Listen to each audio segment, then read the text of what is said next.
ఎన్ని లిటిగేషన్లు పెట్టాలో అన్ని లిటిగేషన్లు పెట్టి 2014 కంటే ముందు కిరణ్ కుమార్ రెడ్డి ముఖ్యమంత్రి అయిన తర్వాత టెండర్లు పిలిచాడు. అది కూడా కోర్టుకు పోయి గందరగోళమయ్యి తర్వాత ఫైనల్ గా అన్ని కోర్టులు వెకేటే వచ్చింది.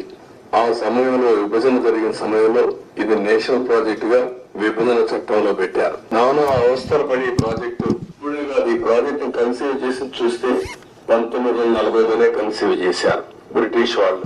అప్పటి నుంచి ముందుకి వెనక్కి రావడం, అప్పుడు కూడా 300 టీఎంసీ నుంచి 700 టీఎంసీ ఇంకా హైట్ కూడా పెంచి కట్టాలని చెప్పి అనుకున్నారు. కదా మనకు వచ్చింది చూస్తే 45.72 మీటర్లు దీంట్లో కట్టినప్పుడు 194 టీఎంసీ ఆఫ్ వాటర్ స్టోర్ చేసేట్టుగా మనం దీన్ని పెట్టుకున్నాం. అంటే 194 టీఎంసీ వాటర్ పెట్టుకుంటే 320 టీఎంసీ ఆఫ్ వాటర్ వాడుకునే అవకాశం వస్తుంది. ఫ్లడ్ వాటర్ వచ్చినప్పుడు ఈ రిజర్వాయర్లు పంపించి అన్ని చేసే అవకాశం వస్తుంది.